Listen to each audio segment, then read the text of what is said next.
The show's about to start. Are the show's about to start. Are you ready?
Hey guys, what's going on? Welcome to the show. This is Sports with Strawberry Ice. I'm your host, Jeff Trunapole. And as always, I'm bringing you sports from a West Side point of view right here in the great city of Cincinnati, Ohio, home of the Cincinnati Bengals, who have announced they are actually going to have a Ring of Honor. This is awesome. Now, do me a favor, if you found the show, hit that like and subscribe button. Smash that thumbs up. I'm up to 970 subscribers. That is awesome. I appreciate every single one of you. Now, this show and every show is brought to you by T Properties. T Properties, quality housing for quality people. Check out their website at www.tpropertiesllc.com for all your rental property management needs and your rental needs. All right, guys, let's get into this. We got special guests today, but I'm going to bring in this guy first. Jeremy Dean. What is up? How you doing, man? Good, man. Good. I'm gonna try to jump into this because we got some pretty cool guests today. Some buddies of ours from the Bengals Brawl podcast. I'll go ahead and bring them in.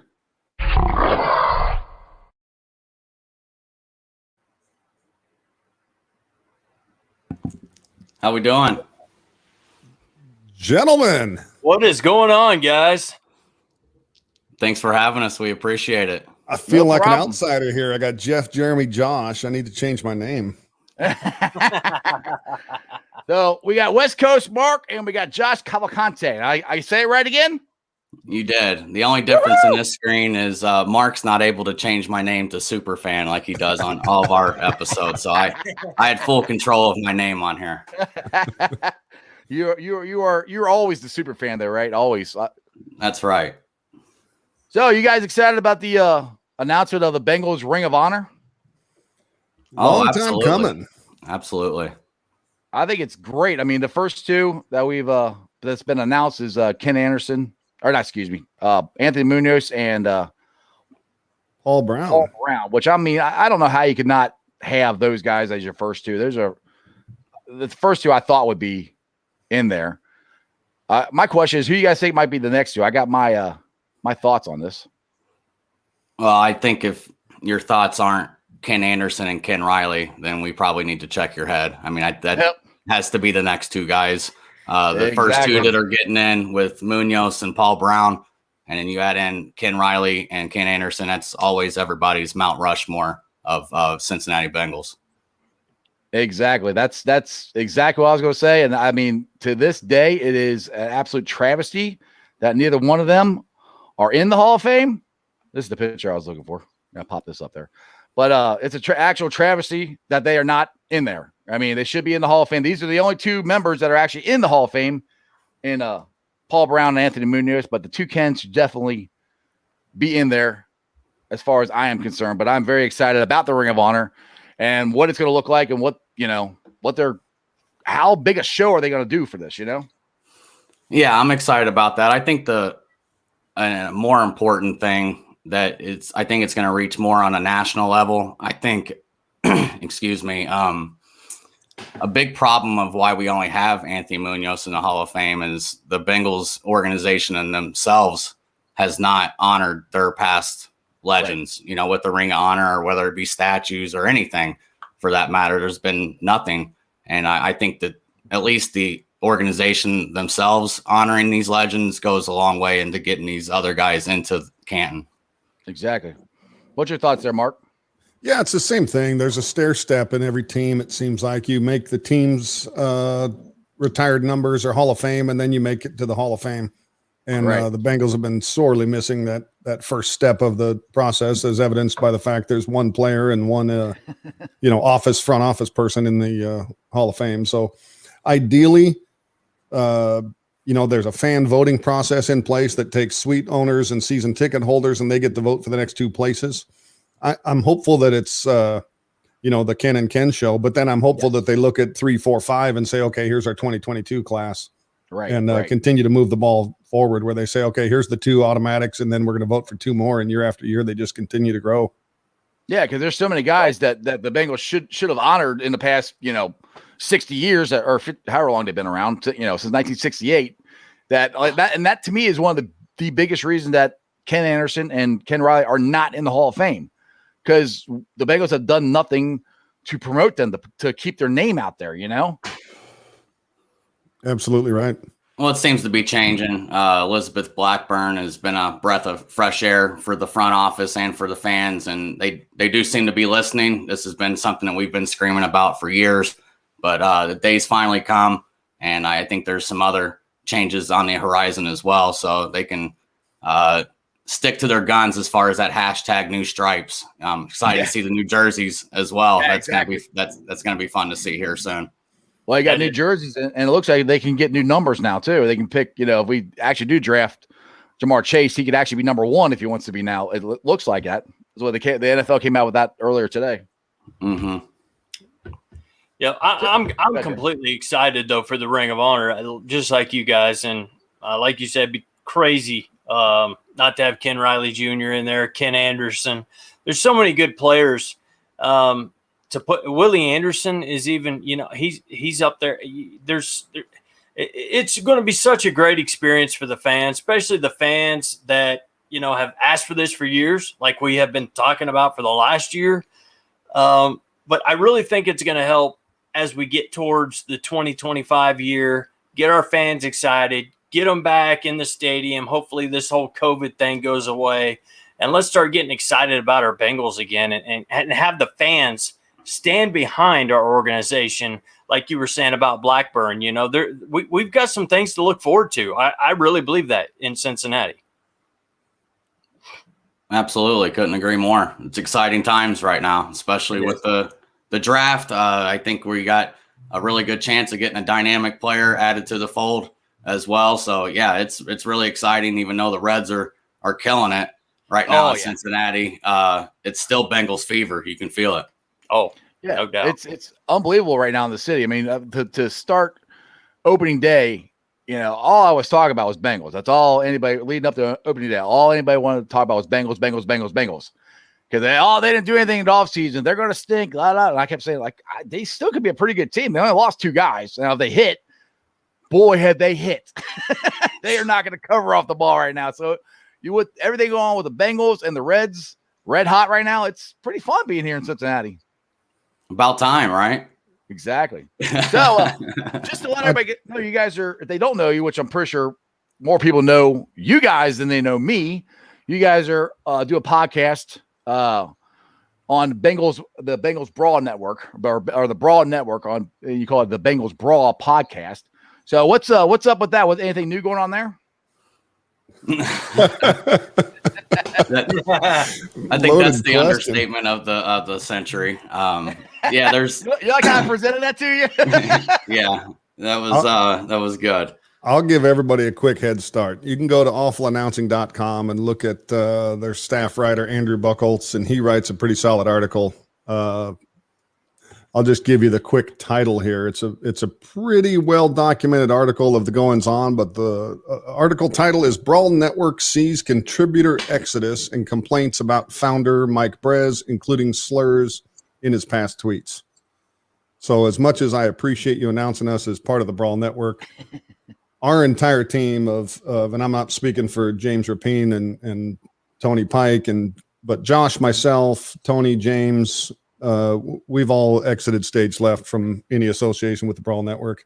Yeah, Sam the Man Connaughton with us. We're no longer going to be broadcasting our show from the Brawl Network in light of those allegations, I guess is what they are at this point. Right. You don't know, but where there's smoke, there's fire, and it just doesn't. Those types of views and comments just don't align with how we operate. So we will be finding a different location to host a podcast, and Bengals podcast, and kind of keep our momentum rolling because we did enjoy it. Brawl Network did afford us some opportunities to meet some great people and have some great things of that, and get some experience going down to College Gridiron Showcase and some other great opportunities. But we just felt like it was best for us to remove ourselves from the network. Right. Yeah. When stuff like that happens, you kind of got to make a decision. You got to jump ship, or you're going down with the ship, one of the two. So I think you guys will find some bigger and better opportunities on down the road. But when you do, definitely give me a heads up, and I will get the word out to figure out where you guys are at. And because it'll be probably under a different podcast name, obviously, so it won't be on the Brawl Network anymore. So yeah, we're still trying to figure out all those details as far as where we're going to land or what kind of name and stuff like that. But we'll be coming out with an announcement soon. But appreciate that. No problem. All right. Well, the chat is completely blowing up about the draft. And I just have a question for you. What team are you guys on? Because I was on the Orange is the New Black podcast, the Civil War, and it was Team Chase versus Team Sewell. I'm on Team Chase, but if they draft Sewell, I'll be fine with it. My opinion, we're going to get a really good player at number 5, and I don't think we're trading down. We're going to stay at 5. But in your guys' opinion, are you Team Chase or are you Team Sewell? Ooh, I mean, I don't think you can go wrong. It's a good decision to be able to have. And you're faced with probably Pitts, Sewell, Chase as all solid picks, in my opinion. Yeah, I was going to ask where the team Pitts. Where do we land at for that? From what I understand, I like Pitts. I'd be cool with him. But Malik Wright, if you guys ever follow him on Twitter, he has stated in a tweet that if you like this tweet, where he said that they are not going to draft Pitts, he would buy you 2 Bengals tickets and a jersey of your choice to any Bengals game you wanted. So he is very confident that the Bengals are not drafting Pitts. So I'm kind of going by what he's saying. I mean, the man's that confident to tweet that out. Now you had to like the tweet or whatever. That's right. I think it's going to be Pitts or Sewell. But I mean, not Pitts. I mean, Chase or Sewell. But like I said, Pitts will be. I wouldn't mind Pitts. I mean, I'm Team Chase.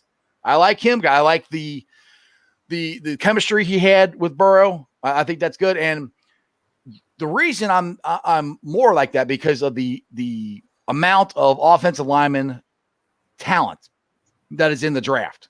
I think you can get a very good one in the second round and a backup potential starter in the third round with as many good offensive linemen that there is in this draft. See, I go the other way. I look at it a couple different ways, Jeff. I think, number one, the reason why Burrow didn't play the second half of the season is not because we were lacking in wide receiver talent. Right. Second thing is, I think we've got some serious depth at wide receiver in the later rounds. So I think you're looking at guys that are burners in the later rounds.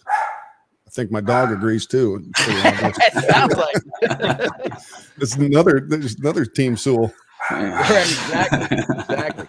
Yeah, I mean, this draft. I mean, honestly, this draft couldn't work out more perfect for the Bengals as far as the 2 needs that they have. They do need a wide receiver, and there's a lot of depth in the draft, and they need a offensive lineman, tackle, or probably gonna be a guard since they signed Reef. I would think whoever they draft would start out a guard and maybe kick out the tackle, but you never know because Reef said he played guard too, so Reef is pretty good with wherever they put him. So it's not necessarily true that, we draft this guy and he's going to be the guard no matter what. If we draft if we draft Sewell, maybe you start him out at tackle.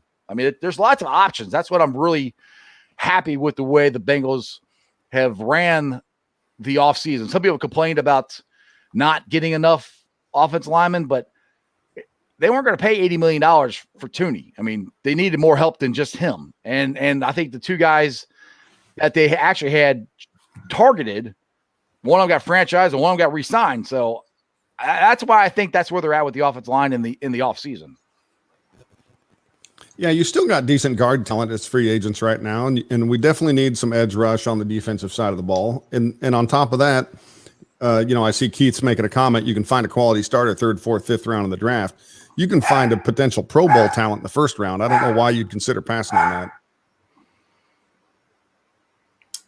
What you got, Josh? Yeah, and we've talked about this the draft here for the last couple months, and I think here until recently, I was all team Penei Sewell. I just get as much protection, build that fortress around Joe Burrow. Let's protect him as much as possible. And I'm not saying I'm necessarily off of that wagon, but you start to hear, Zim or John Sheeran, guys from Cincy Jungle, whether it be Joe Goodberry, and you read into all these different things, and you're like, man, that's some supreme talent we're passing on if we don't take Jamar Chase or Kyle Pitts. But like we've also stated on our podcast, they're in a great spot.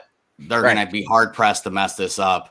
If we get Jamar Chase, if we get Penei Sewell or Kyle Pitts, we're getting a generational talent that is going to be, in stripes, hopefully for the next 10, 15 years, and a complete game changer. All those guys none of us should be upset with any of those names if they're announced at 5. Absolutely not. Yeah. Go ahead, Jeremy. No, I was just letting you guys know, man. I was not ignoring you there. My phone is kind of screwing up, and before the show started, okay. We were ignoring you. We weren't even paying attention to what you're doing anyway. Good. So it's fine. Well, I'm used to that, especially with this jackass over here, whatever. No, just trying to get it shared out, and my phone's having problems. I don't understand, but yeah. Anyway, I'm with you. I was after last year watching Burrow go through what he went through, and I'm sure you guys didn't get to watch many of our shows throughout the season, but dude, they watch us all the time. What are you talking about? We tune in every week, man. Every week, every day at 5:30. Yeah, Eastern. Exactly. Along with Tiger Woods, Michael Jordan. I know these guys, but Strawberry Ice is running wide. It's big. It's big up here on the West Coast. It is, Exactly. But at the end of the year, you ask me, I'm saying Sewell. I want to watch him. I want to see what he can do. I loved what he did. And here comes Chase. We got Burrow. So I'm on the Chase bandwagon 100%. Jeff is as well. But I saw a little graph today, and it kind of threw me back to last year's Bengals. And I'm sure y'all have seen it. It's been floating around, but it shows Burrow throwing the ball, and it shows Sewell blocking for him. And he throws the ball, and the guy catches it, and underneath the guy, his name is called Anybody. And then it's got a second one, and it shows Burrow getting creamed, and it shows a little arch of the ball falling short with Chase going, I'm open, but he's already been sacked. So, I looked at that today, and I kind of thought, man, don't forget about what happened last year. Don't let all this glamorous stuff let you forget about the problems we've had, because at the end of the day, we've only really added one starter. Would you guys agree with that? Yeah, but I guess the only thing I would say is and Sam actually mentioned this on our last show, I really think the Bengals are banking on the addition of Frank Pollock, improving the offensive line more than we're really factoring in to anything. Right. So I'm not saying I agree with that. I would love to see him go get another guard, and the more the merrier, and it really opens up your options at 5 on what you can do, the more talent we bring in. But I think that they're really banking on Frank Pollock making that big of a difference with how they do things and how these guys play. Yeah, I had Jake Lisco on the show last week from Locked On Bengals, and I asked him this question about Frank Pollock. I said, like last year, my opinion, they relied too much on Turner, who, in my opinion, again, was an awful offensive line coach. And I think he proved it. They were relying on him, I think, too much last year to coach these guys up. Now, are they doing the same thing again? Now, in Jake's opinion, he said he didn't think they were because they had already went out and got Riley Reef, and they've gotten Spain back, which I actually think Spain is actually people are kind of sleeping on that. I think that's a bigger pickup than fans are really into, because Spain came in, halfway through the season, but came in, played the first game that he was a Bengal, and then bounced around. Yeah, he got bounced around the whole time. If you can stick him at guard, left or right, whichever one they want to put him at, and leave him there, I think he's gonna be pretty good. Yeah, and Suafilo, in the short time that he was in there, was playing pretty solid too. He wasn't playing like garbage. He wasn't playing like a Pro Bowler by any means, but he was solid as well. And it's not very first game. The only concern would be a little bit of a depth issue. If somebody goes down again, I mean, what are we looking at? Who are we putting in there? There's not really too many guys. I mean, is Pollock going to improve Billy Price's play that much more? I hope so. I'd love to see Billy kind of make good on that first round pick. But that's tough. Let me give you a different perspective here. Just in looking at the Bengals over the last, the new Stripes Bengals over the last couple seasons now, they bring in a new coach, and all of a sudden they're making moves that are so un-Bengal-like, where they're active in free agency for a couple years in a row. They're active in the draft. They're maneuvering players. Now here we are, year 3. They're changing out coaching. But every time I'm seeing something which is new for the Bengals is, you're the new coach, let's give you your new toys. And they go out and spend money in free agency. So what's the likelihood that they bring in Frank Pollock and don't give him some new toys by drafting Sewell in the first round? True. You got a good point. Like I said, if they draft Sewell, I am not gonna be upset. I mean, I'm Team Chase, but I'm all for protecting Joe Burrow. I mean, he is the franchise. He is our Corvette. He's our shiny toy. He's gonna when we win a Super Bowl, which all you Squealer fans, we're going to win one of these days. I'll be right here talking about it. But when we win one, the reason that's going to happen is because of Joe freaking Burrow. Yeah. And I don't see any Bengal fans this year, and they didn't with Burrow either, or AJ Green. But other than those guys, I don't see any Bengals fans throwing tacos at their TVs at our first pick. You've got to be happy with Sewell. You're protecting your investment, and that's what he is. He is our investment for hopefully a long time to come. And if you take Chase, you're giving him a tool. Get into second round. You got Leatherwood. You may have Wyatt Davis. So, I just don't see any Bengal fans being that upset, because, boy, there have been some that were upset over some of our last first picks. Well, and for good reason. Some of them haven't been that been that good over here recent years. Oh boy, yeah. I mean, there's been some rough ones that have happened over recent years for a front office that was so good at drafting for all those years, and now we've kind of hit like a brick wall. Last year was pretty solid. I think they're gonna pull a good chunk of players that are gonna be longtime Bengals out of last year's draft. So maybe they're back on the right track. But you hear a lot of people make the comments of reading between the tea leaves of Duke Tobin's recent comments and saying, "Oh, that automatically means they're picking Jamar Chase." I don't really think that. I think it's the smoke and mirror season right now anyways. You're going to say stuff to throw other people off their game. So I don't think you can really read into too much about what Duke's saying right now. Right, exactly. Because people comment on my show here like, "Oh, Duke Tobin and Zach were both at Sewell's pro day, but only Zach was at Chase's Sewell day." I was like, or Chase's pro day. I said, "Dude, that don't mean anything." They were there. I mean, so they could draft either one of them. But got a question here from LeVar. He said, "Hey, Iceman and crew, how do you guys feel about releasing Giovanni Bernard? I think it's a big mistake because of his pass blocking and receiving in the backfield. What did you guys feel about that?" A couple shows ago, we had a kid on that Josh got to see in person at the College Gridiron Showcase, but a late round draft pick. Probably, what would you guess, Josh? Projecting 5th, 6th roundish, maybe undrafted probably. free agent on the outside, and maybe a 4th rounder on the high side. But Josh Johnson, small college player, and man, just balled out at the College Gridiron Showcase, and a guy that. He shared with us that he's spoken with the Bengals and with their coaching staff about what he was looking for and what role he could potentially play. And that's a guy that, as we watched him in person or footage of it from my perspective, this is a rookie version of Gio Bernard potentially. Guy can catch out of the backfield. He gives world-class effort when it comes to blocking. I mean, there's footage of him just stacking up monster defensive rushers. And then the kid knows only one speed, and it's cut one time and go, which is a perfect compliment to Mixon. And as far as to answer the question, as far as releasing Gio, I hated to see it. I understand it, I guess. They were able to save, like $5 million in cap space. So as long as they spend that money, I understand it. Just to put it in your back pocket and not have Gio in there, I wouldn't be able to accept that as much. But, yeah, you hate to see Gio go. Just a great guy on and off the field, has been so involved with the community.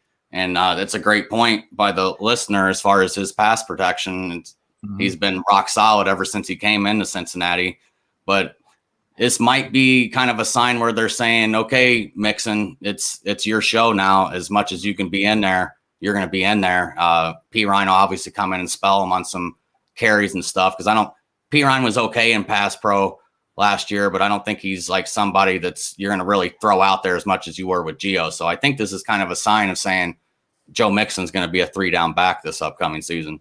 Yeah, exactly. I mean, that's one thing I've actually kind of talked about this for the last couple months, that I thought it was a possibility, because like somebody said in the chat here, the running back position is devalued in the NFL, and the Bengals, just with Mixon and Bernard, were in a top 5 or percentile or top 3 percentile of money allotted to the running backs position. So I'm like, there's a chance they could release them just to free up money to go, hopefully, like we all want to reallocate it for free agents or draft picks or whatever. And when they re-signed Piron, I'm like, I wouldn't be surprised if they get rid of him. And the thing is, when Bengals fans are upset that they get rid of him, I'm like, all right, well, Bengals fans get upset when we hang on to guys too long too. So, it's kind of like, well, they let this guy go. And the thing that cracks me up, we were talking about this yesterday. Some experts are saying, wow, why they let him go in April? I mean, man, he's going to have a hard time getting on a team. Like, it's freaking April. I mean, Giovanni Bernard's going to get picked up by somebody. I mean, I can see him going to Tampa Bay or somebody like that. I don't think he's going to have a problem. Yeah. I don't think they did him wrong at all. I mean, I think they tried to get him to take a pay cut or trade him, and neither one of them worked out, so they just released him. Yeah, Keith makes a good point, too. They asked him to take a pay cut or restructure some numbers.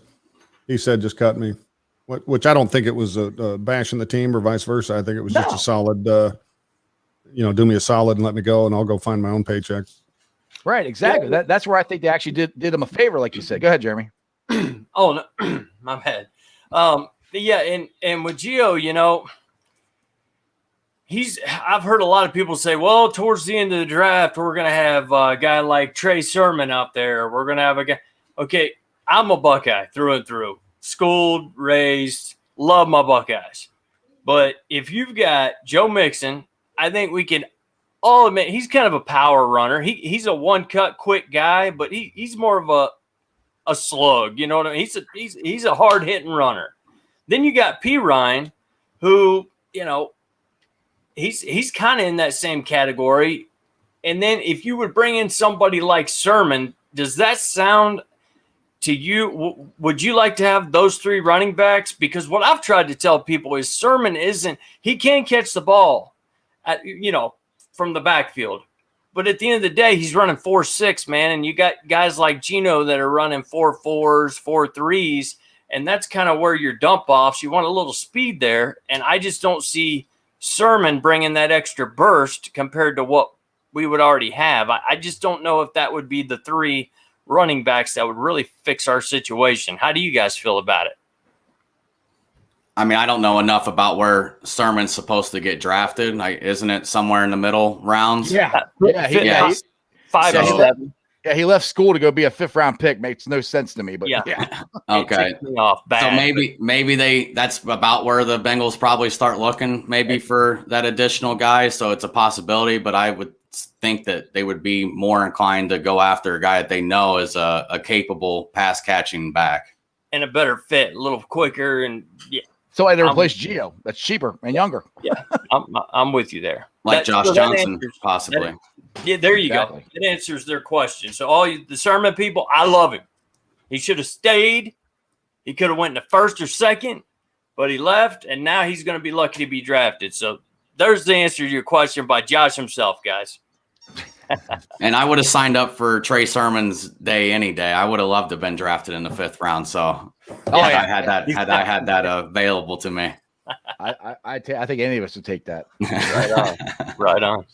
So we're talking about the coaching changes and everything, and we changed the defensive line coach and the offensive line coach. One person we didn't change, who I wish they would have, and I never say his name right because I do it on purpose until his defense gets better. If his defense ever gets better, I will promise I will say his name right. But it's Lou Armadillo. How do you guys feel about Armadillo? I'm not a big fan of his, to be honest with you. I mean, I haven't seen much out of his defense the last couple of years, and they keep giving him more and more toys, and we keep sucking at defense. Well, his defense definitely didn't have too much of a hard shell to it like an Armadillo did last year. It started to harden up, I guess, maybe towards the back end of the season.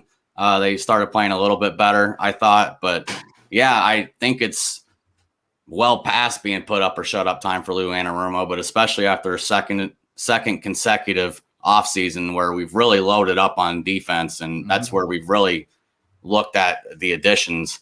I wouldn't think that it would be too far into the season if they come out of the gate struggling and he's, and they're giving up 30, 40 points a game. I would think that he's got to be hitting the road really quick.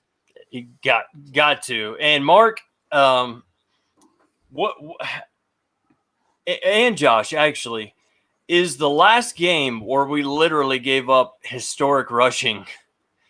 Does that kind of stick in your head still to this day when you think about Lou and how we kept him? And does it kind of make you think, man, is this what we really should have got rid of him last year? Or do you guys feel like, hey, we're going heavy on D again this year, give him another chance with a bunch of different players? Yeah, I don't know if somebody in the front office misread the rule book, but I think we're focusing on a 53-man roster, specifically just defensive backs. That's what I've seen so far. And what we talked about in the past is you cannot cover an NFL receiver for 6-7 seconds. No. We could have the best defensive backs in the country. We need a pass rush. We need to limit that time to select a receiver and drop back and throw the ball to under 4 seconds. And it's an entirely different game. Exactly. So have we provided the tools to do that? We had a couple guys that made sense. Maybe we made a swap that was even money trade when Dunlop left. But, man, we don't have, along your lines, Jeremy, to answer your question, we don't have anybody to stop the hole in the middle. That's true. We bring back Mike Daniels. There's an outside shot that Geno comes back. But still, those guys have, we're not getting Pro Bowl Geno back.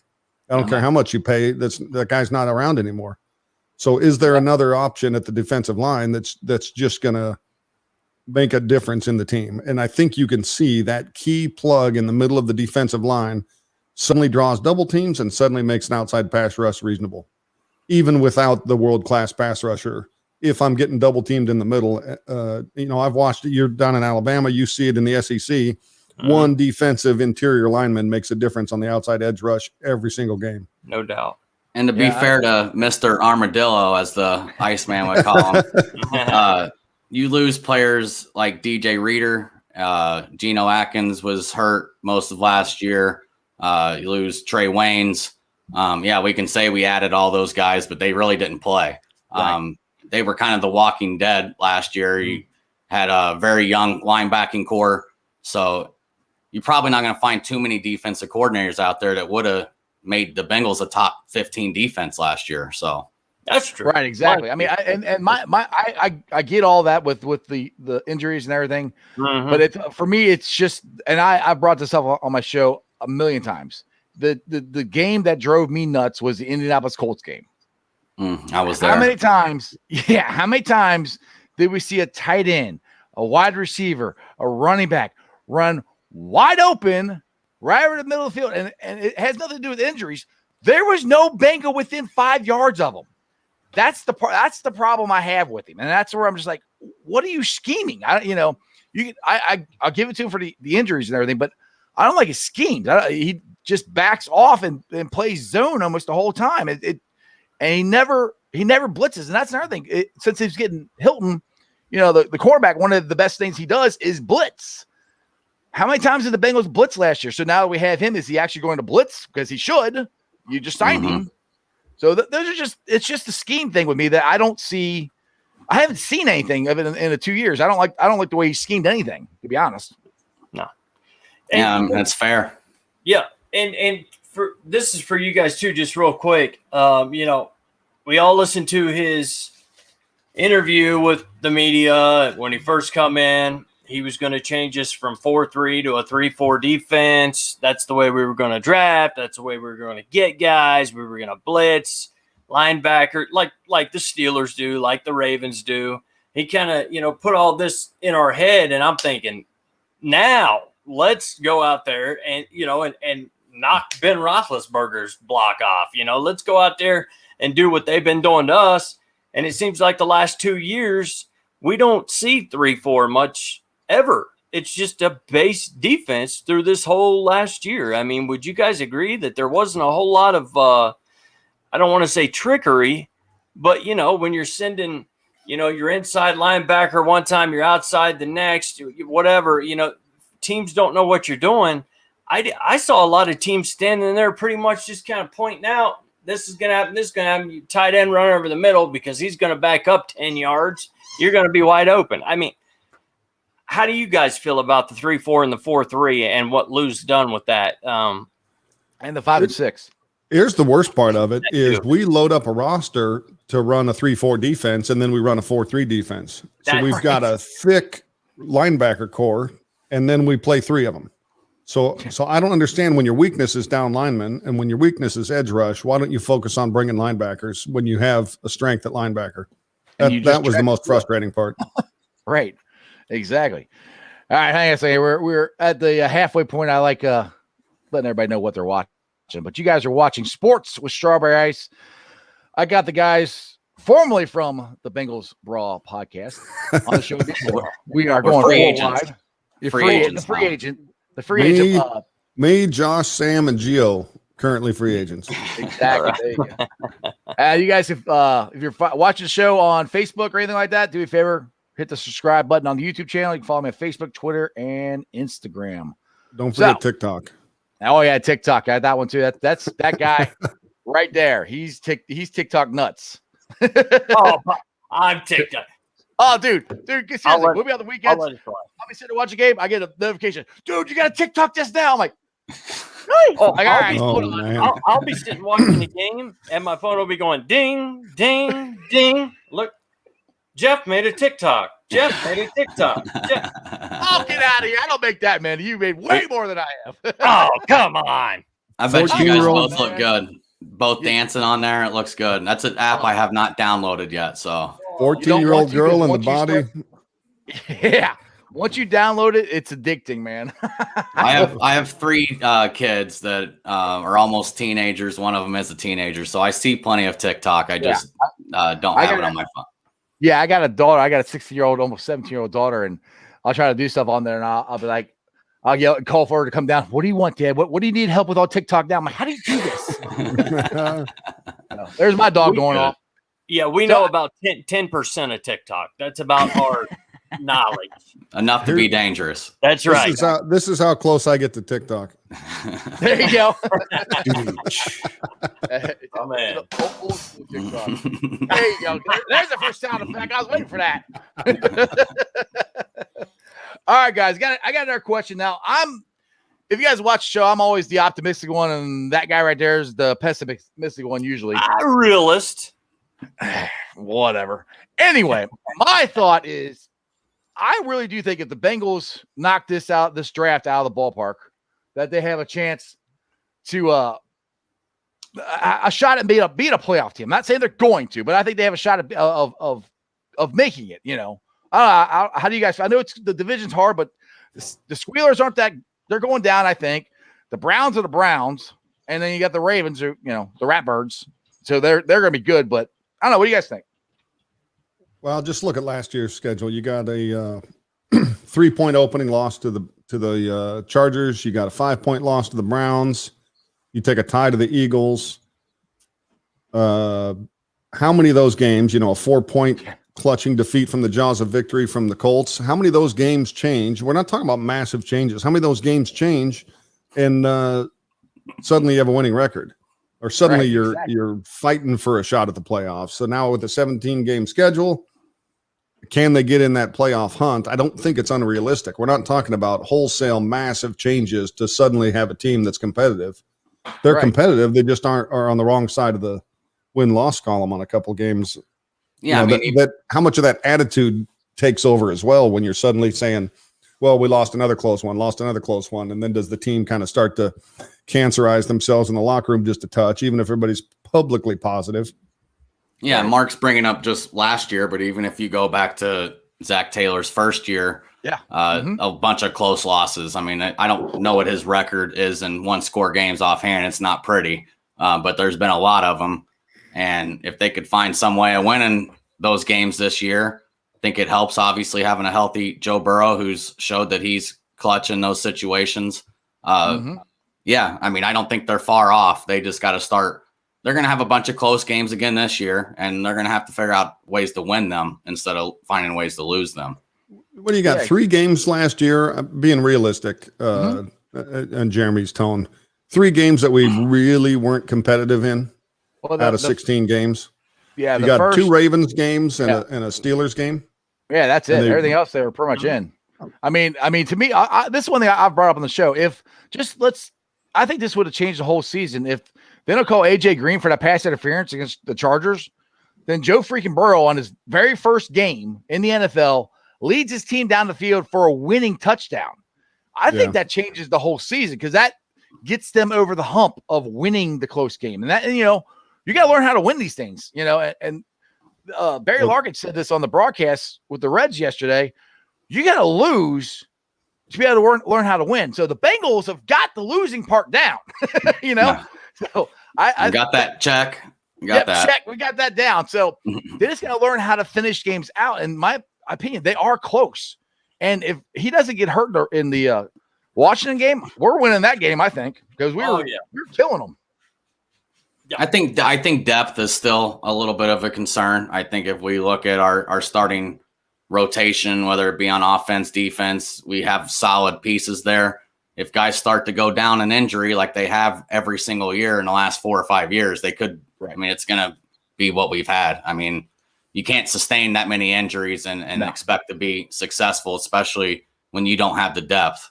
And the Bengals don't really have depth. They have a solid starting rotation, but the depth is not there. My question is that a coaching thing? For getting why we always have so many freaking injuries? Is that I don't like we said the last couple of years they getting injured. I mean, I don't know. I don't get it. I posed the question on our show as far as the training staff or whatever you want, strength and conditioning, or something's wrong in the program. I don't know what it is, but last year I think all the teams with all the COVID restrictions had all those soft tissue injuries, and I think it was kind of expected. Yeah. But this thing with the Bengals goes farther back than COVID. Right. Oh yeah. So, and the thing about it is, I look at it 2 ways, man. We had Burrow this year. When we were healthy, we were playing the NFC least. This was going to be our year to win these games, to win these close games, for Bullock not to miss game winners or game tires. Dude, you guys have made about 6 different comments that have cost Josh probably another $4,000 worth of therapy. Almost all these issues have been dealt with, and you're bringing them right back to the surface. No, but what I'm saying is this year, it's a whole different year. we stay healthy, I think we can stay up with anybody in the league. I don't care, what division we're playing. But last year's division, man, that would have been a good time for Burrow to really be that rookie of the year. And I had all these great hopes. So like you were saying, Josh, we've got to stay healthy this year pretty much. I mean, and that's a cliche. I mean, every team has to stay healthy, right? But I think it all depends on your depth and how you're able to absorb those injuries. And I don't feel like the Bengals are in a great spot to absorb them. I'm with you there. And especially when we're not playing the NFC least anymore, we're going to have tougher teams. So we're going to need to try to, like you said, it's a cliche, but we're going to have to try to knock down on some of these injuries. And my gosh, I'm not going to even say it can't get worse. I won't say that. I swear. You better not. But that was tough last year. That was tough. I mean, what can you do? We had Travion Williams running the ball. I'm okay with the schedule being harder, because if they do come out guns blazing like the Reds are this year, that beating these tougher teams is going to be, I think, pay off in the long run as hopefully winning a playoff game, because if you're just beating all these cupcake teams and you go to the playoffs, you do the same thing and, then nothing happens. So hopefully the tougher schedule, and hopefully they've learned from their mistakes, learned what not to do, because if they can't learn from their mistakes, we're just going to be starting all over again and spinning our wheels. So that's the hope. And that's what you have to have as a Bengals fan is hope right now. If you don't have hope, you ain't got nothing. Well, it's pretty much all new blood in there now. I think there's only 3 remaining guys from our last playoff appearances in 2015.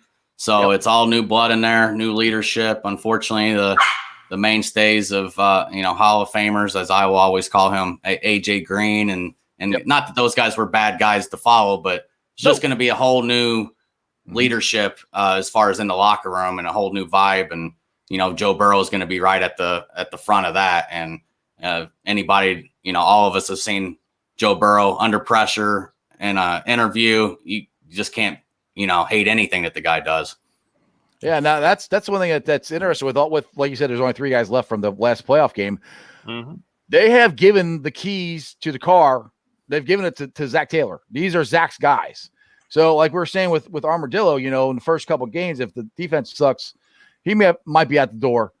If Zach doesn't get off to a good start, I think he's out the door, because, it's his last year of his contract. They've given him everything he wants. What do you guys think? Go ahead, Mark. I'm not making predictions on any mid-season head coaching changes. I haven't seen it in the past. It's been 40 years since that's happened, Josh. Is that about right? The Bengals did do it, I believe, with Bruce Coslett. I think that he resigned. Resigned. Right. So all members of the Bengals coaching staff take one step forward. Not so fast, Bruce. So it's not something that the Bengals are known for doing by any means. We held on to Marvin for how long? David Shula. So there's plenty of examples of them being very, maybe sometimes too patient with their coaches. So I would say this, Jeff, if there's a midseason defensive coaching change, then who is on, because they're not going to bring in a new defensive coordinator. Who's on the roster right now that's going to step in and say, all right, here's the new blood, bringing new ideas to the team.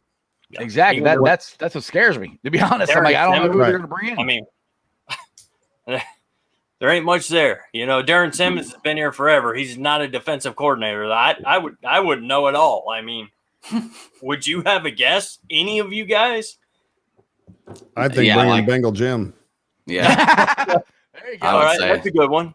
Yeah. Bengal Jim probably would be the best defensive coordinator in the franchise's history. We all know that. I like that. I have to let them know that we're voting for him. Maybe season ticket holders and suite owners get to vote for the new defensive coordinator. I know. Exactly. That was a good point, though, Mark. There really isn't.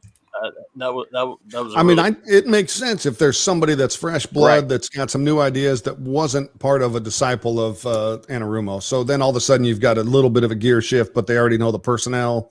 They know the scheduling. Then there's just a lot to do to pick up So, I apologize for not knowing the schedule any better, but if it happens, is there a after the bye week type move that could happen? When do we see a bye week in 2021? That's what I don't know.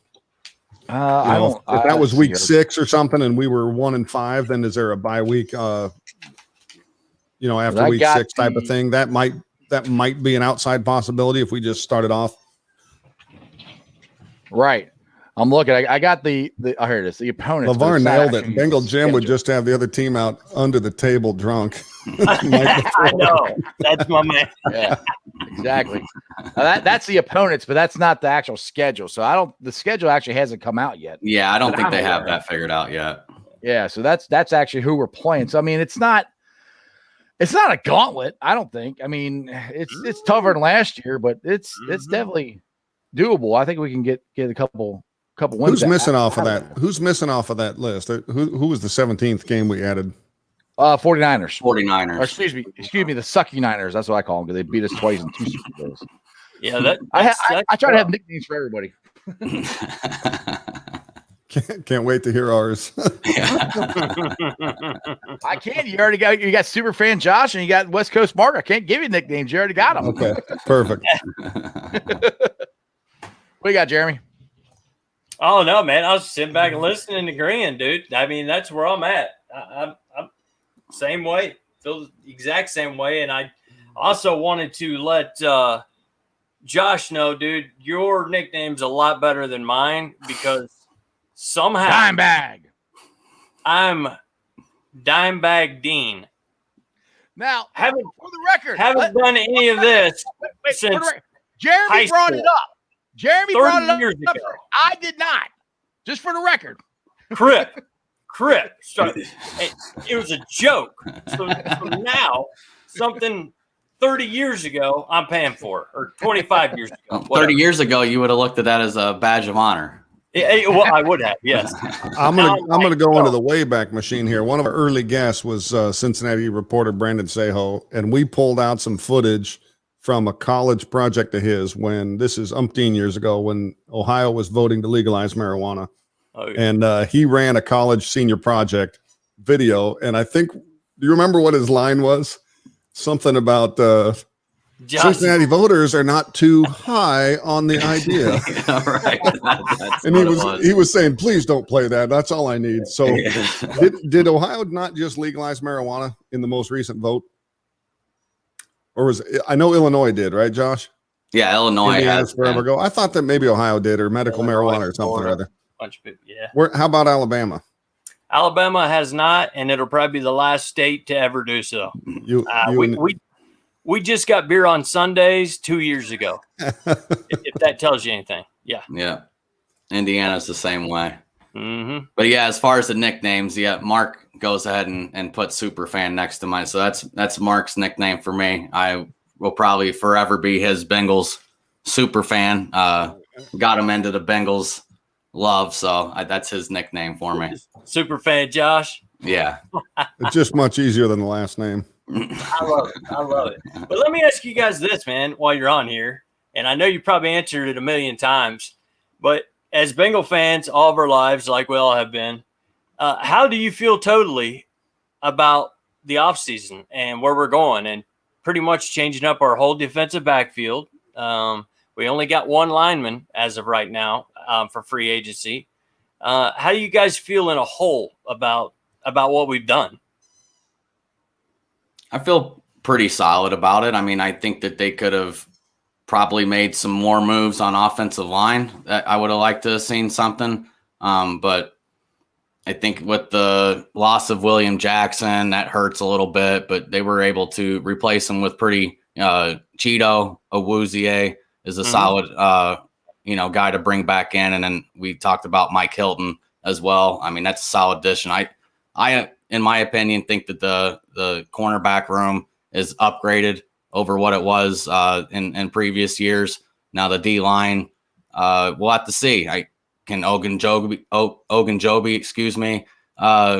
be that guy that Geno wasn't able to be last year? And you got Daniels, who looks like a man possessed. If you look at his social media, he's on a mission. So if you got Daniels, Ogunjobi, and Reeder to match up with those guys, I think they got a pretty solid. I think we got an upgraded defense from what we had last year. As long as they stay healthy. The only thing I would say, I would have liked to have seen them either go after one of those Curtis Samuels of the world. That would have been somewhat nice, but they didn't go after anybody like that. So it's almost like they went and got everything else, and now they're looking to upgrade, the weapon wide receiver, or maybe it's a Kyle Pitts and offensive line in the draft. So it's a little short, a little too soon to talk about fully how you feel about the offseason, but if they handle the draft the way that I think we all assume that they're going to, I think it's a very solid back-to-back off seasons for the Bengals. Yeah, I would echo that the last 2 years have just been something different than we've normally seen. The last 2 years of activity, where normally it's a stand pat and let's wait and see, and we'll see who's available when everybody else is done. That hasn't been the case for the last 2 seasons. So it's nice to have complaints of or concerns where, hey, maybe there's 1 or 2 holes we didn't fill. But think about 3 and 4 and 5 years ago, where it was, what are we going to do anything? Exactly. Exactly. Go ahead, Jeff. Yeah, I'm back. Hey, welcome back to the show, folks. We're here with the Iceman, Jeff. Exactly. I was talking, all of a sudden everything went out. I'm like, what the heck? And Jeff, I know Josh and I are looking for a show, but we weren't ready this quick. just take over. I'm glad you guys did this until I got back. I'm like, anyway, freaking internet. But Tri-City threesome, you're out. There you go. There you go. We made some changes since you were gone, Jeff. I wasn't even gone that long.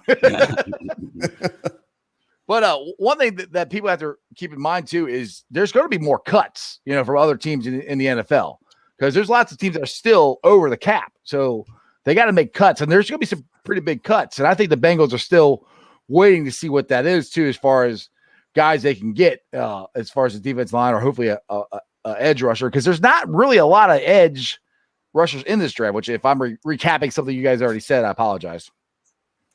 No, you're right. There's always the cuts of veterans that are coming out after training camp, and then there's always cuts of guys around the draft and contract restructuring gone awry. So it's not like all is done, and we certainly have cap space. If you average $5-6 million to sign a draft class, then we have plenty of room to bring in a couple more solid guys, especially now with geo space. Along with what Josh said earlier, if that $5 million geo check goes in the pocketbook or in the cash register, it makes no sense. But if suddenly geo transforms into an edge rusher, then it's a different story entirely.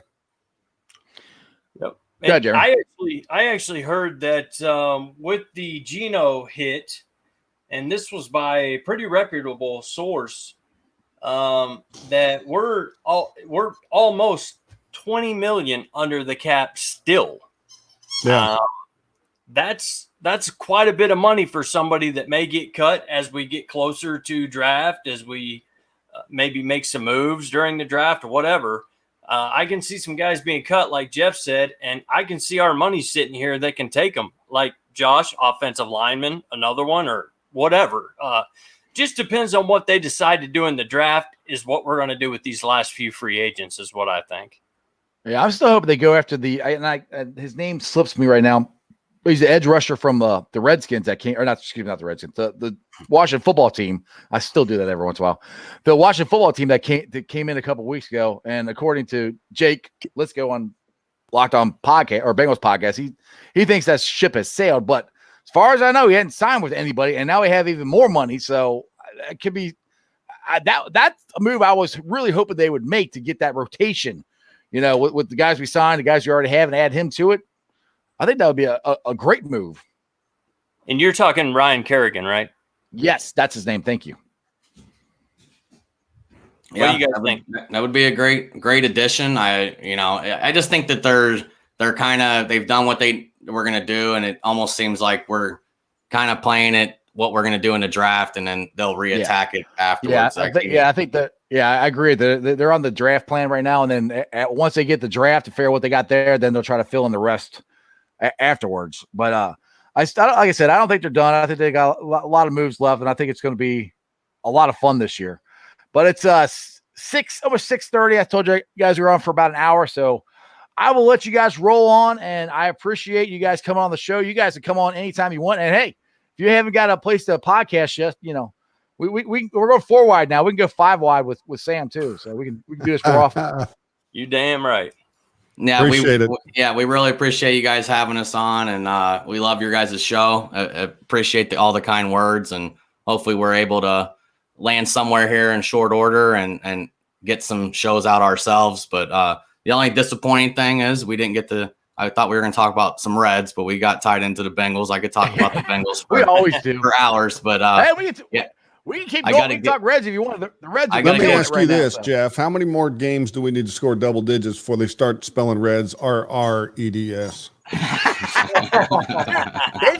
Look, when you get into the level of the big red machine, and that's where they're at, and I'm not saying they are compared to them, but the start they've gotten off to is like the 76 team. So I'm very excited about them. I'm fired up about them.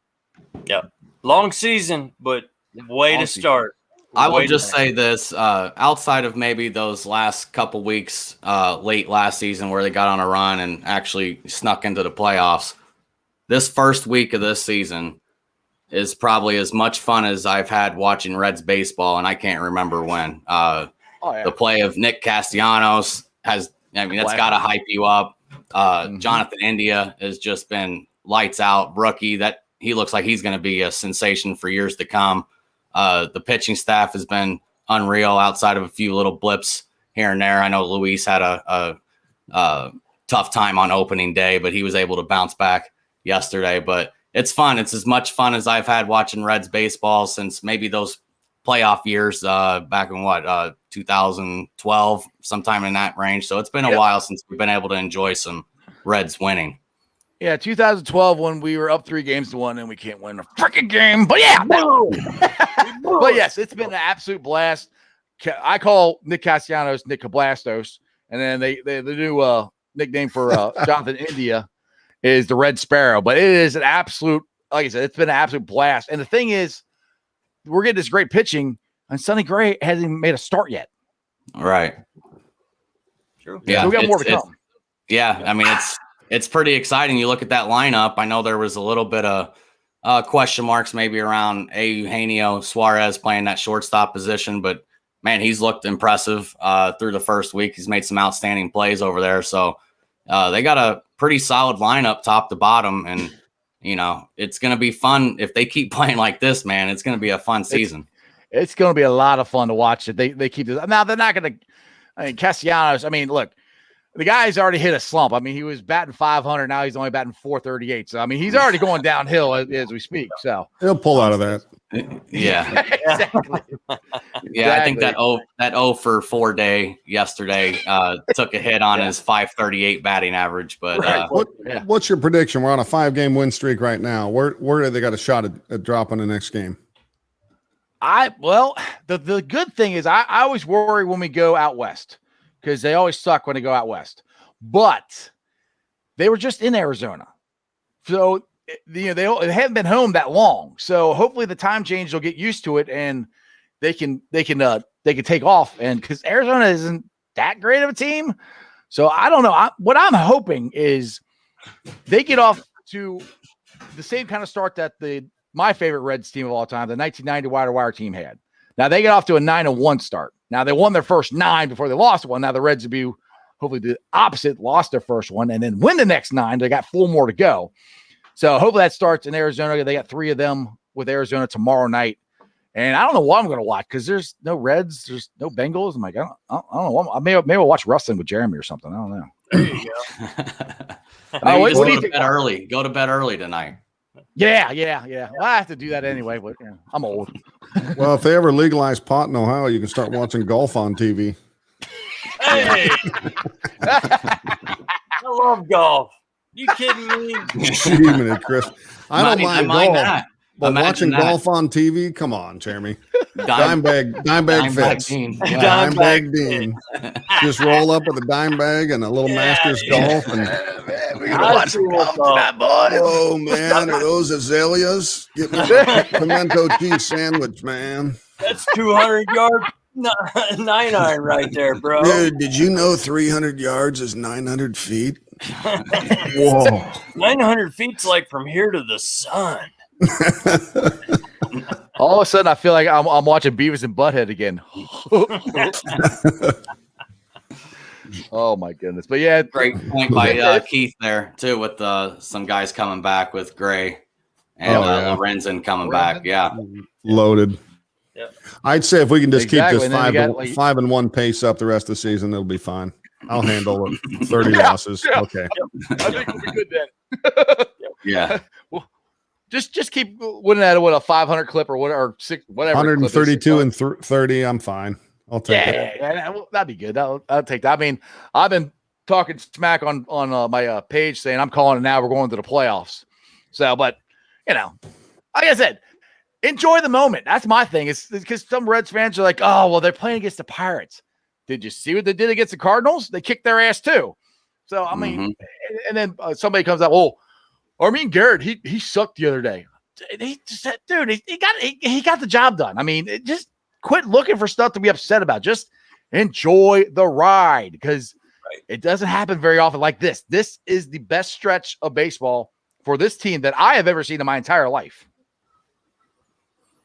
Well, I mean, they definitely are playing really well. I've had a lot of fun this past week watching them, like I had said. But if I go back to the rest of my, my life, I would have to go back to the season you already stated, that 1990. I was only 9 at that point, but I still remember exactly where I was when Todd Benzinger caught that out there on the in the foul territory. Right there, boys. Right there. Those were great times. Chris Sabo. Oh, that's my favorite player all time right there. Spuds. Yep, me too, man. Me too. Yep. Favorite player. Ken Griffey Jr. is my favorite player. Wasn't so much with the Reds, even though I loved him anyway, but he had already kind of burned out his career a little bit by the time he got to Cincinnati. Wish he would have came a little sooner. Yeah, I love Junior, but I would say my all-time favorite Red was probably Eric Davis. Eric Davis. Eric the Red. Man, he's enough. I mean, him and actually Ken Griffey Jr. Had similar ending of their careers. Yeah. Yeah. They both could not stay healthy. That's the thing. That's Eric Davis's problem. He could not stay healthy. I mean, he had that great year in 87, another good year in 88, the 89 hit, and he couldn't stay healthy.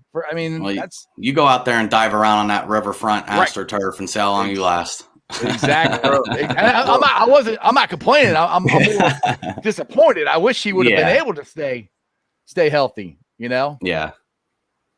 Check. What's that? What kind of dog you got there, Mark, before we get off here? Full fierce nugget. I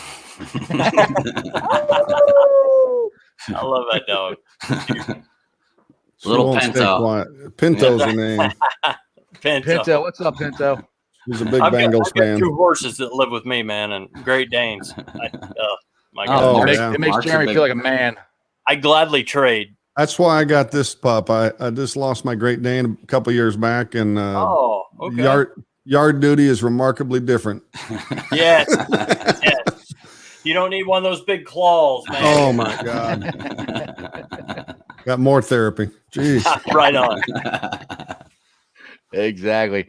All right, boys. Well, I've kept you guys long enough. Again, I appreciate you. And we'll definitely, like I said, let's do this again sometime. You guys are awesome. I love your podcast, and wherever you guys go, definitely let me know. Hey, thank you for the invitation, guys. Jeremy and Jeff, it's a pleasure being on with you guys. Thanks to the fans, Ken and Keith and Daryl and everybody on there with commentary. It's been a nice. I like the setup, man. It's pretty slick. Thanks. I appreciate it. I appreciate it big time, man. That's awesome. I personally, I know Jeff, thank you guys for coming on and having some killer guests for a whole hour you guys gave us. Not many people we're over an hour right now. Actually, that's right. So not many people do that. Where do we send the bill? to Jeremy Dimebag Dean in Alabama. Dimebag Dean. They'll know who he is. Right on. Yeah, they know me down here. Exactly. All right, boys. Well, I appreciate you, and we'll have to do this again sometime. But thanks a lot, guys. Absolutely. Thank you, guys. Thanks, guys. Later. Well, that was a hoot. Yeah, that was cool. Those guys are great. Yeah, man. I enjoy them, and hopefully they can get themselves on another podcasting network or just do it by themselves like we do and go from there. Oh, yeah, man. Definitely.